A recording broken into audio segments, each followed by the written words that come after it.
Kuya!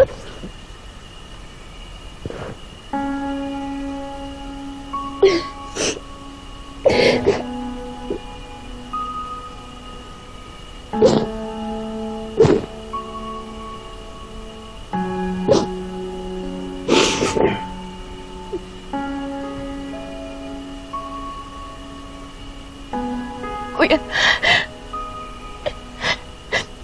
salamat akong hanggang ngayon hindi mo pa rin ako pinapabayaan.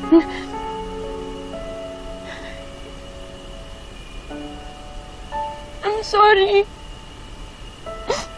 Sorry kung ang dami kong kasalanan sa'yo.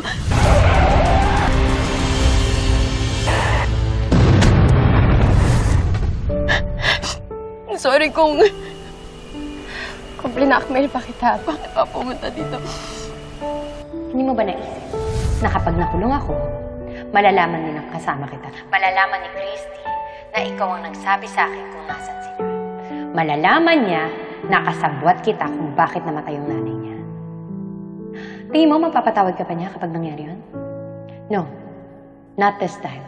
At yung anak ninyo, ilalayo niya na yan sa'yo. At baka hindi niya nang ilayo. Ipapakulong ka pa niya at kasama kita mabubulok sa kulungan. Kuya, gusto ko pa rin umasa na nasanay ko pa rin yung kuya na yun ko. Yung maasahan ko.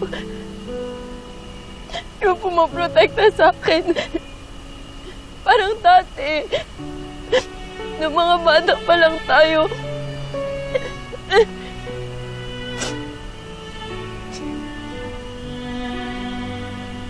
Oo. Sana hindi na lang tayo tumanda, ano? Sana habang buhay na lang tayo naging bata. Para hindi mahirap. Sana naging maayos yung pamilya natin na may nagmamahal ng mga magulang. Para hindi na nangyari ang lahat ng nangyari ngayon. Sana ganun na lang, ano? Kaso alam ko, marami na nangyari. Hindi na natin mababalik yung dati.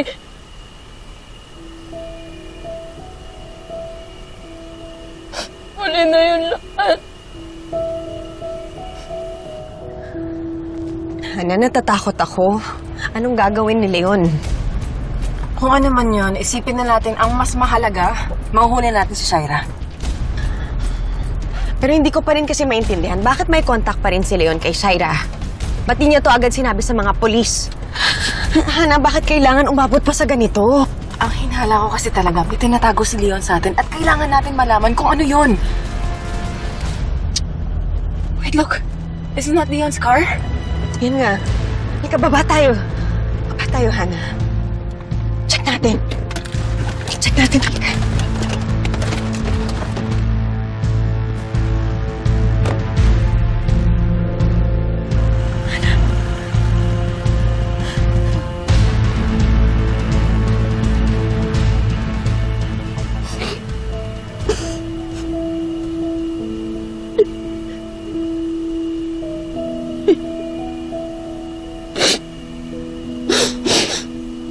Wala na talaga mababago, Shaira. Alam mo, pwede na lang natin tanggapin ngayon. Ayun, tanggapin na nakatadhana.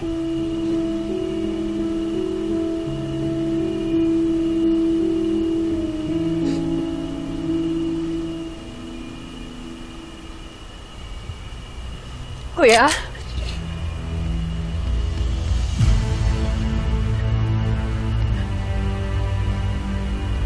Ano gagawin mo? Papatay mo ako? Kaya ka pumunta dito, ha? Gusto mo na akong patahimikan?